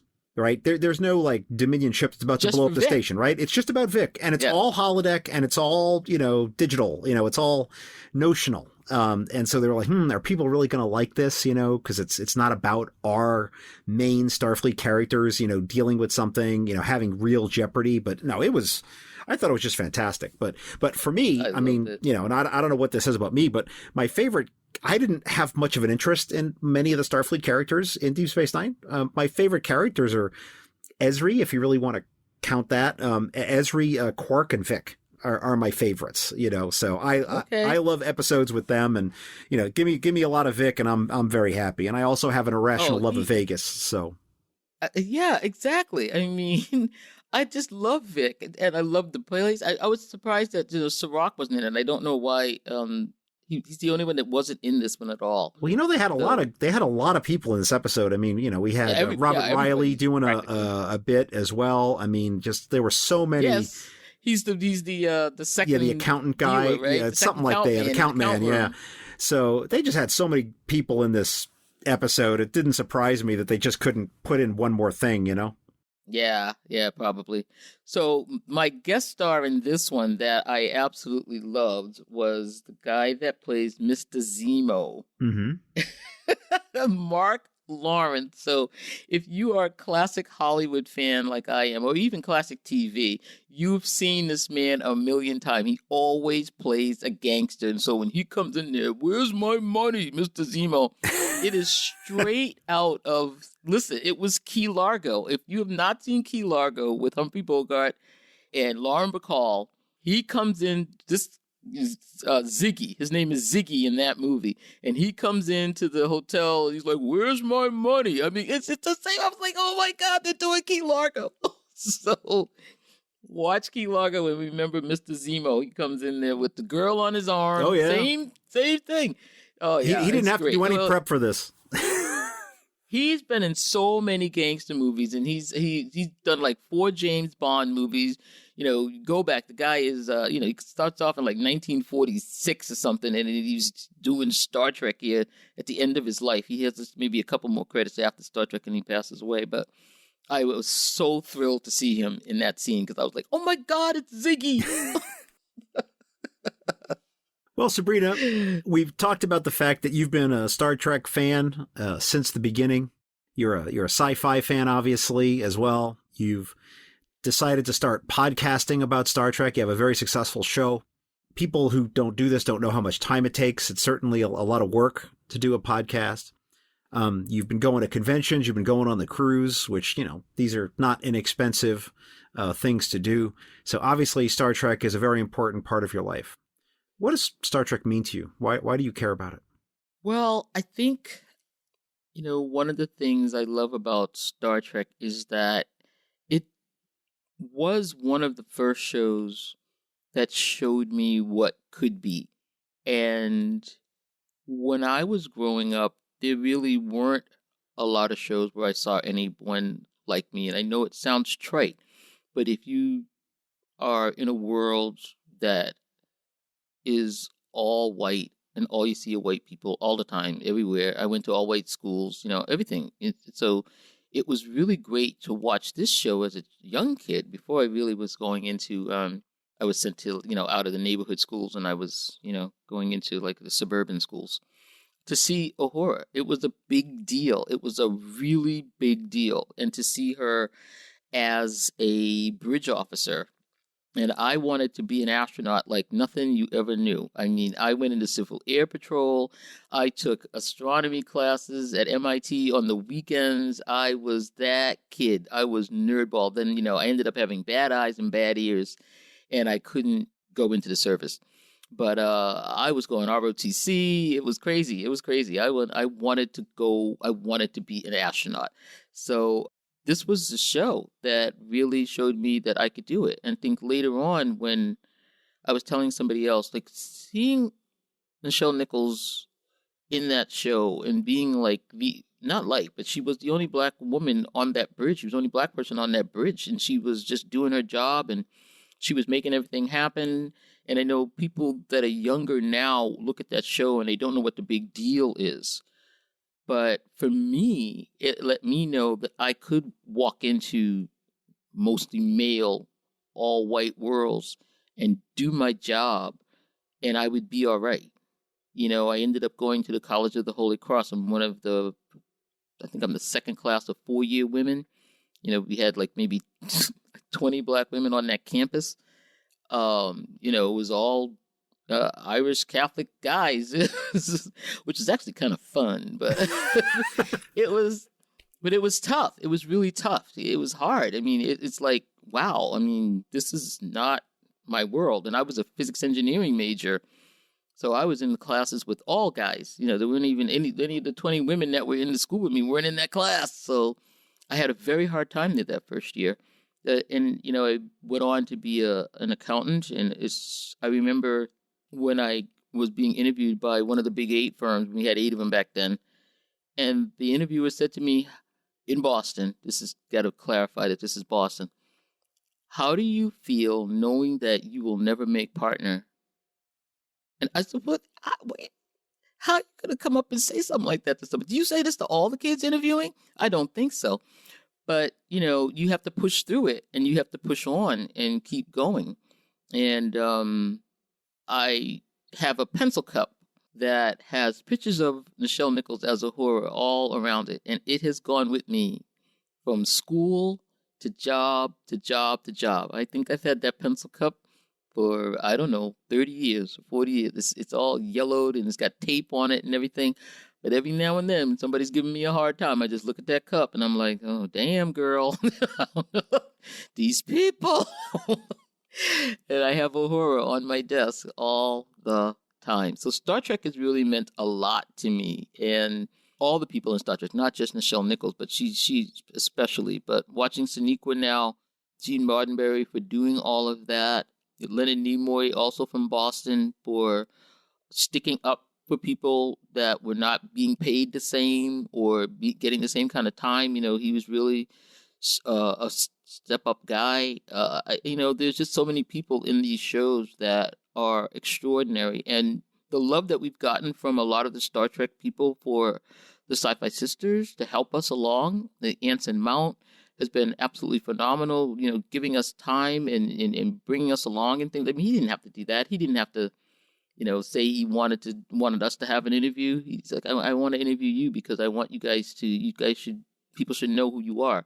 Bill and Dan for giving us the shot. So Star Trek people in that whole community are important to me because I don't think there's another community quite like it. And I know the trolls are out there and they claim to be part of the community, but we all know they're not. They're not. And, we just have to whatever, dude. But if you don't understand what IDIC really means, and if you don't not really part of, any, and then you can say whatever you want about how that started, that it was a commercial thing, but I've taken it to heart. There is infinite diversity and infinite combination is a thing. And people that like Star Trek like that. And it moves them, and they are looking for more of that. And everyone that I have met that is a big Star Trek fan, that tells me a lot about you if you tell me you like Star Trek. I know not just that you're like a geeky sci-fi person, but that you're somebody that will fight disease and will fight poverty and will tell the truth. And that's the kind of person that I think you are if you tell me you like Star Trek.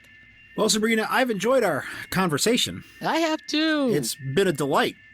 But the M5 keeps me on track, and he is signaling me that it is now time for the Kobayashi Maru lightning round. Oh, boy. The Kobayashi Maru is a challenging and difficult test, cunningly prepared by the M5, just for you.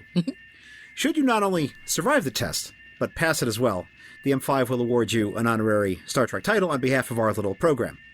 Are you ready to face the Kobayashi Maru lightning round, Subrina? Boy, I want a title. Yeah, okay, go. Let's go. All right. M5, load the Kobayashi Maru simulator and prepare to record our guest responses. Simulation ready. Game night, Tongo, Caddiscot, or Chula? Oh, Cascot. Which of these is the better vacation spot? Turkana 4 or Tars Lamora? Tars Lamora? Which cafe for coffee? The Café des Artistes, Madeline's Cafe, or the Celestial Cafe? The first one. It was, yes, the first one. The Café des Artistes. Yes. Sorry about my French. All right. Choose your own hologram advisor for your ship. Is it Hologram Janeway, Hologram Picard, or Hologram Cisco? Oh, Hologram Cisco, babe. And finally, worst naked surprise in your quarters. A salt vampire, a Gorn, or a Medusan? Oh, a Medusan? Oh, no. No.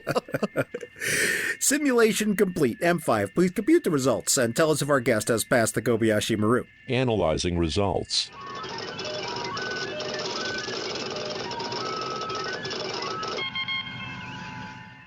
Subrina, I am pleased to tell you that the M5 has calculated that you have passed the Kobayashi Maru simulation. Congratulations. Yay! And now, the M5, who has analyzed your answers, will award you an honorary Star Trek title on behalf of our podcast. M5, what title shall we award our guest? Subrina is awarded the title of Operations Specialist for Deep Space Station K-12. So, congratulations. Yeah. Okay, all right, I love it. So, Subrina, why don't you tell people where they can follow you, where they can get in touch with you, and where they can find your podcast? You can find our podcast on Trek Geeks facebook.com//SyfySistas or on YouTube. We're also on the Twitter at SyfySistas, and you can find me at Subrina.Wood. And that's SyfySistas, SYFY. SyfySistas.com. And we will have links to all of that on my show notes page up at truckprofiles.com. So if you didn't write that down, or if you're in the car or out and about, you can always find links to everything there for all my guests. Subrina, thank you so much for being part of Truck Profiles. Thank you for having me. This was so much fun.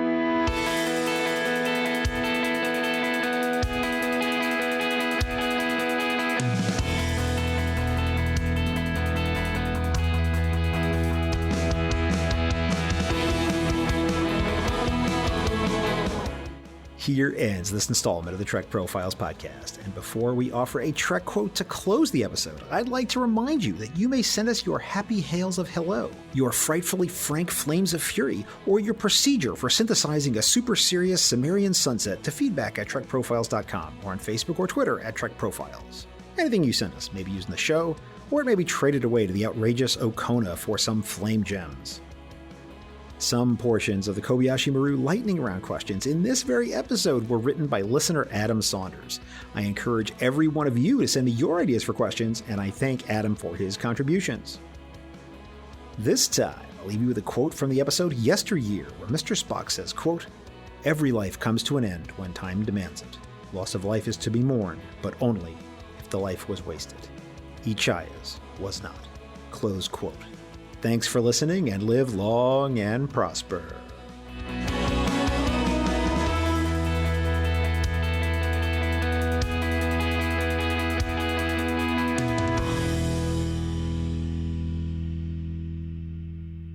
This handcrafted podcast is brought to you by Stars and Sky Media Lab.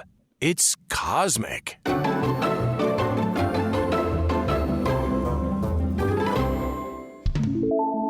Any questions for me? No. Are you sure? Yeah, I'm sure. I'm ready. Are you sure you're not regretting this right now? I don't know why I agreed to be on. No, I've been looking forward to this. I was. How are you feeling, by the way? I know you said you got COVID. Oh, thank you. Yeah. Better? So I'm still not 100%. I'm recovered from the COVID, but I still have a lingering little sore throat. So I don't really kind of sound like myself just yet. In fact, right as you came in, I was drinking a tea. So I'm normally a coffee drinker. So much like Janeway in the most recent Prodigy, I'm now having to drink tea because I like steaming. That's right. Steaming, piping hot tea when I've got a sore throat really helps me out. So good thing. Yeah. You know what? I'll tell you what else to do. But it sounds crazy. Warm water and put some apple cider vinegar in it. Yeah. And gargle with that. It will take pain away better than anything I have ever used. Oh, that's good. I don't have pain, so that's a blessing. But it'll kill whatever's in the apple cider vinegar. Yeah. I'm telling you, this is one of those, like 50 things that apple cider vinegar does. and it said gargle with it, and I said, well, that's interesting. And I'm telling you, I always, if I get a sore throat now, warm water, just like a juice glass full, Yeah. And then a little bit of apple cider vinegar and just gargle with it a little bit, and you just wait and see how fast that sore throat goes away. All right, fantastic. Well, I'm excited. I'm going to try that out. You heard it here first. I got you. It's funny. I have a New England connection too. When I was in the Navy and my time was up, I was looking for a job, and I wasn't one of those guys that was immediately wanted to go home. I would go wherever I could get a good job. And I met a civilian headhunter who found me a really great job in Gloucester, Mass. Gloucester, all right. Gloucester, right where the Gorton's Fisherman is, the big Gorton's right there at the end of the 128. And so I ended up living in Exeter, New Hampshire. And I would drive down to Gloucester for work, and I put myself through college at University of New Hampshire. So I'm a wildcat, my friend. There you go. So anyway, we digress. Okay. I want to give you a recommendation though. Are you on TikTok at all? I have not. It's okay. It's okay. There's a guy on TikTok who is hilarious, and you can go to the web browser and you can look at his videos on the web. He's called Chef Reactions. Oh, I don't know. And it's a guy who's an actual chef in a restaurant, and people send him cooking videos. And he just makes commentary on them, and he's like very dry. You know, he doesn't get excited. He's just very subdued.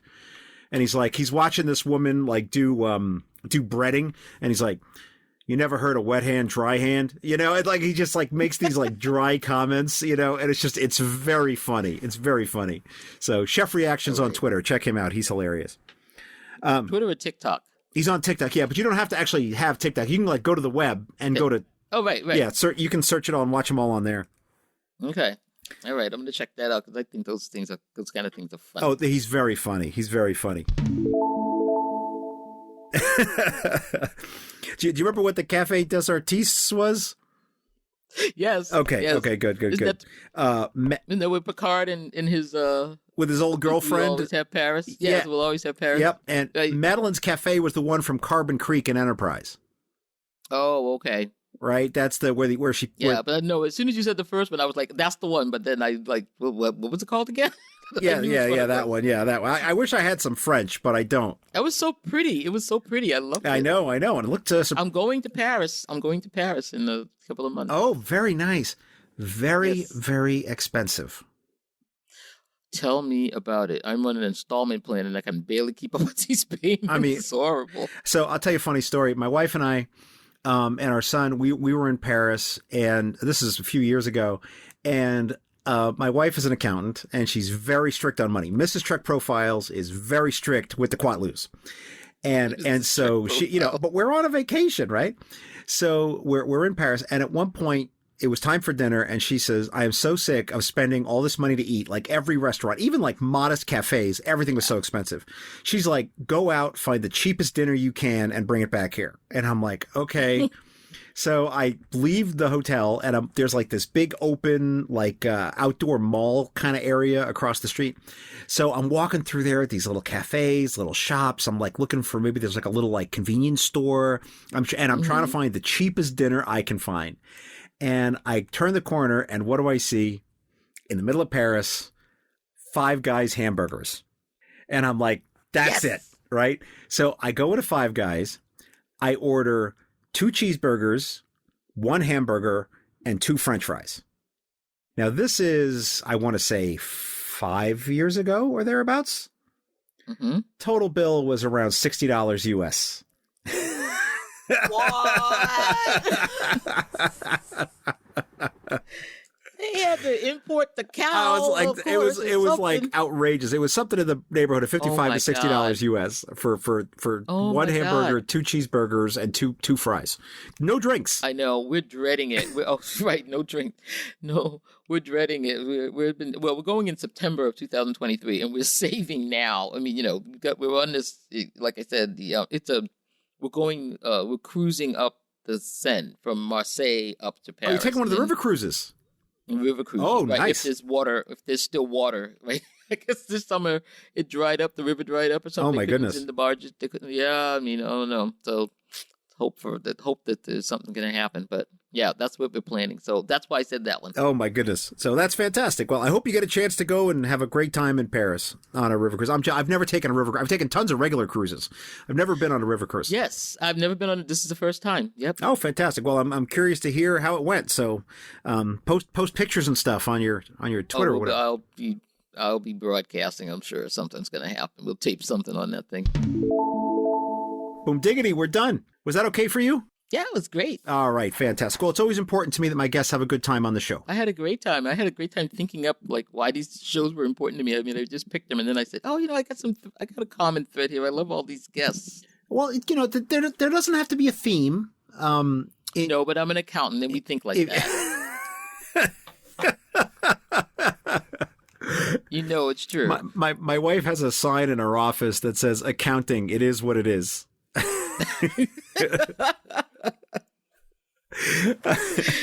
The rest of the sisters just let me. They're like, you know, Subrina, she has to have it on the graph and a chart and all the lights.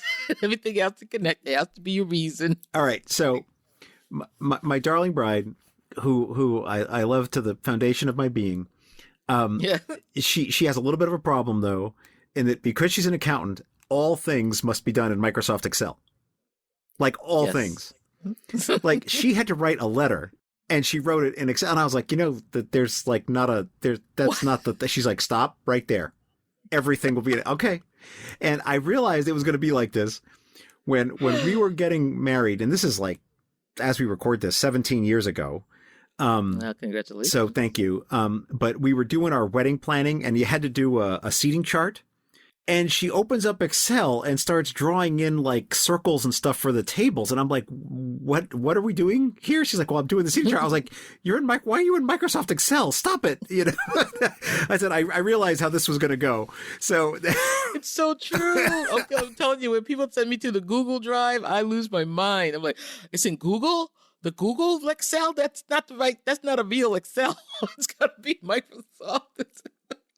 I lose it. Like everything is in Microsoft Excel, But I've learned Word. I'm okay with that now. And other things, you have to. Well, you know what? I'm a screenwriter too. Okay. So, yeah, you're not doing that in Excel, are you? My first. No, you can't. You can't. You gotta learn something else. So I've been broken out of that. So I'm kind of left brained and right brain. So I just finished my first script. Oh, fantastic! For like, is it for a TV or for radio or what? It's a feature. A feature. Oh, wow. So it's doing the contest. I went to film school because I thought I needed to go. I retired from my job and I went to film school, and I just loved it. You want to talk about finding your tribe? Like, I felt that way when I walked into the first class. I said, oh, this is where I should have been. Everybody talks in movie titles and everything. It's like Darmok, Yeah, it is. Brando, So the longshoreman. And if you don't know the references, you're lost. You really are. It's like that Brando moment in so-and-so, and you're like, oh, So it's crazy. So I went to New York Film Academy. I went down to New York and just like got an Airbnb for, this intensive course. It was a month long and loved it. And then the rest of the classes, COVID hit. And so we've done all the rest of the classes online. So I was back in Bethesda. But so I was in the producing track, and they kept saying that I was a good storyteller and that I wrote stories well. And, you have to learn kind of like story writing, you learn a little bit of editing, you learn a bit of directing, you take everything when you're in the producing track. And so I told somebody else, I said, when I'm at the age now when people tell you to do something, like 3 different instructors told me to write the story that I was writing for the classwork to make it a script. And I said, okay, you know what? You're the third person to say it, then I'm going to do it. So I switched and I went to the screenwriting class. I actually had a class with Adam Nimoy. Nice. He teaches at this school. It was like a session. It wasn't a class. But so I finished it, and that's like I think 90% of the class doesn't finish the first screenplay. And I actually sent it to some contests. And right now I am in consideration for a writer's lab. Nice. So yeah, I'm really excited. And I wish you every success with it. Yeah, thank you. Yeah, so now I'm taking screen analysis, since this is a thing called screen script readers. And so we're the people that read all the scripts that people send in to production companies, and we analyze it and tell the producer whether to read it himself. Like, we give it consider, or read right away or whatever. So I'm learning that right now, and I find out, they say that everyone, if you could find a specialty that would really be great, and they say, like, one of the things that people really hate to read is sci-fi. And my eyes lit up. I was like, I love sci-fi. Pick me. Everyone is realizing they're like, the teacher said, oh, you are going to be in such demand. Okay, I get to read every crazy script that there is. I can only imagine the kind of stuff that gets thrown over the transom for sci-fi scripts on spec. I mean, it's got to be really insane stuff. Yeah, really bad. Yeah, he did Third Man, no, but Kubrick did just so many amazing films, and Yeah, I'm not that. I'm not. It's not like I don't like him. It's just that he's not one that I'm that familiar with. Like, I know Spartacus. I know 2001, of course. And then I couldn't tell you Eyes Wide Shut. Eyes Wide Shut. Well, that one was finished after his death, so you can, right. And then I couldn't tell you what else he did, but I know he's done a lot of other things. Okay, here's the film you got to go check out then. Okay. You got to go check out Barry Lyndon. Oh, he did that? So not the best story, but you know what that film is famous for? What? He did the film only with authentic light. There's no lights on the set. Oh my God. There's no lighting. Like if there's like 3 actors talking in a candlelit room, it's because the room is lit by candles. And oh my God! And I've listen. I know what you're saying to me. That's incredible. So yeah, it has a really weird sort of look, because I've seen that movie. I saw it in a movie theater, and but that was so long ago. Yeah. I've only seen it one time. But that's what the film is famous for. The Kubrick, and Barry he felt Lyndon. Because if I remember right, he always felt Albert that Finney, right? period movies, like the costumes and the gowns and all the things that people were wearing, they had a very inauthentic look because the kinds of dyes and colors that they were used were washed out by modern lighting. So he said the only way to really do a period film like this was to use natural light, so that you would see like the costumes, like the way that, because he was very big into authentic everything, right? So, like I need this suit made with the proper kind of cotton from, the 1790s or whatever. So, that's the kind of work that he did. So yeah, it was really interesting. So I'll have to check more. I'll have to check him out more, because now that I'm in, I'm back in school, like to be a, script reader. It's not film school. It's a separate kind of thing. But every week I have to report what movies I've watched. Oh no. Yeah, and it's really something when you're like, okay, do I want to do like the auteur? Do I want to be an auteur theorist and say I saw this great film this weekend, or am I going to say I saw Beavis and Butthead do the universe? Yeah, well, Hallmark Christmas movie number 32. Which I'm going to turn on right now because I got it taped. I got the 8:00 movie taped because it's the new movie on Friday night. There's only 3 Hallmark movie plots, and they just kind of rotate between them. And if you don't think I'm going to write one, you are. I have a outline. I went to Christmas screenwriting school, Christmas movie screenwriting school. Hallmark had a class, 2-day class. And let me tell you, they gave you the keys to the kingdom. They told you exactly what they want. The 9-act, this is what it's got to have. Boom, boom, boom, boom, boom. I said, oh, you know what? I'm going to write one of these. So there were 145 Christmas movies last year. What? Televised. 145.